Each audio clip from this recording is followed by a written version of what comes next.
العليم من الشيطان الرجيم وما الحياة الدنيا إلا متاع الغرور۔ انسان اپنی زندگی میں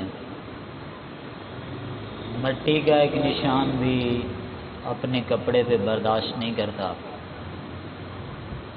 اور کمزور اتنا ہے کہ کئی من مٹی کے نیچے دفنا دیا جاتا ہے۔ وہ نہ اپنی مرضی سے آیا ہے نہ اپنی مرضی سے جائے گا۔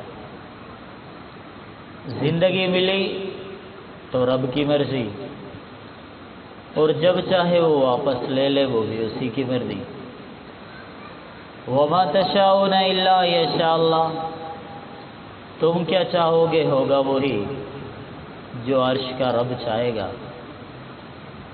میرے بھائیو، اگر آپ اس دنیا کی حقیقت کو سمجھنا چاہتے ہیں، جائیں اس شخص کے ساتھ ملیں جو مرض کے بستر پہ لیٹا ہوا ہے، رب سے مانگتا ہے اللہ مجھے موت دے دے، لیکن موت نہیں آتی۔ آپ پوچھیں اس سے زندگی کیا ہے، سوال کریں اس سے دنیا کیا ہے، دنیا آپ کو کیسی لگتی ہے، سوال کریں۔ جائیں اس بوڑھے سے جو مستقل مریض ہے، پوچھیں اس انسان سے جس کو ڈاکٹروں نے کہہ دیا ہو تم لا علاج، کبھی تو ان سے ملاقات کریں، آپ کو اپنی حیثیت کا اندازہ ہوگا، آپ کو احساس ہوگا تندرستی کتنی بڑی نعمت ہے،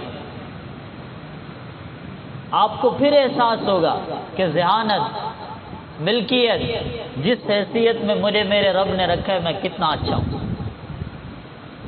میرے بھائیو، کسی ایک بزرگ سے ملاقات ہوئی، کل کی بات ہے، داستان بتائی اس نے پوری، گزارا کیسے ہوتا ہے، دن کیسے گزرتے ہیں۔ ایک بیٹا کہتا ہے گھر چھوڑ کے چلا گیا، دوسرا بیٹا ریڑھی چلاتا ہے لیکن اب وہ بھی بے روزگار ہے،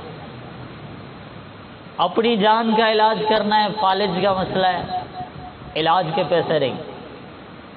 آپ مجھے بتائیں 8-10 افراد کا گزارا کیسے ہوگا؟ جس پہ فالج کا اثر ہے، زبان صحیح نہیں چلتی، مجھے کہتا ہے قاری صاحب ایک سوال ہے۔ میں تو پہلے سوچ میں پڑ گیا کہ اس بزرگ کا سوال کیا ہوگا، کون سا اس کے ساتھ مسئلہ ہوگا۔ آپ حیران ہوں گے، اس نے آدھے پونے گھنٹے کی محفل میں ایک ہی سوال پوچھا تھا۔ کہتا ہے قاری صاحب کیا میں اپنے رب سے موت کا سوال کر سکتا ہوں کہ اللہ مجھے موت دے دے؟ یہ کیا ہے؟ تب جا کے سمجھ میں آتا ہے وَمَا الْحَيَاةُ الدُّنْيَا إِلَّا مَتَاعُ الْغُرُورِ، دنیا دھوکے کے علاوہ کچھ بھی نہیں۔ فریب ہے ہم نے جس کو سب کچھ سمجھ لیا، جس کی خاطر ہم نے نمازیں چھوڑی، مسجد کو چھوڑا، دین کو چھوڑ دیا، رب کو چھوڑ دیا۔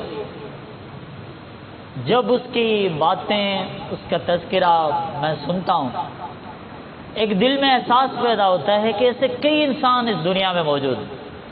اب کریں نا کسی سے ملاقات، آپ کو احساس ہوگا کہ عرش کے رب نے آپ کو کتنا اچھا رکھا ہے، آپ کس حیثیت میں ہیں۔ صحابی آ کے کہنے لگا اللہ کے نبی غربت کا مسئلہ ہے، کہا تیرے پاس کیا کیا ہے؟ کہ اللہ کے نبی گھر ہے۔ کہا اور کیا ہے؟ کہ اللہ کے نبی صلی اللہ علیہ وسلم میرے گھر والے ہیں۔ کہا اس کے علاوہ کیا ہے؟ کہا کچھ درہم بھی موجود ہے۔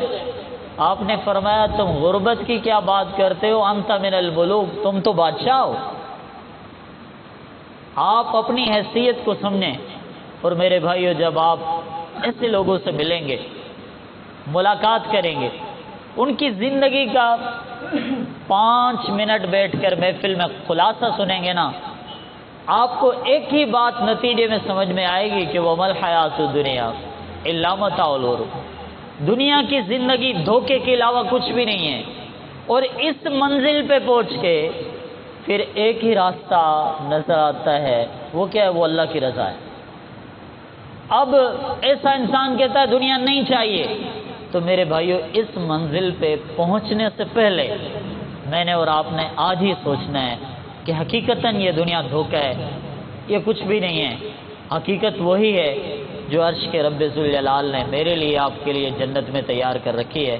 دعا ہے اللہ تعالیٰ مجھے اور آپ کو دنیا اور آخرت کی حقیقت سمجھنے کی توفیق عطا فرمائے، وَمَا الْحَيَاةُ الدُّنْيَا إِلَّا مَتَاعُ الْغُرُورِ کی حقیقت سمجھنے کی توفیق عطا فرمائے۔ آمین وآخر دعوانا ان الحمد للہ رب العالمین۔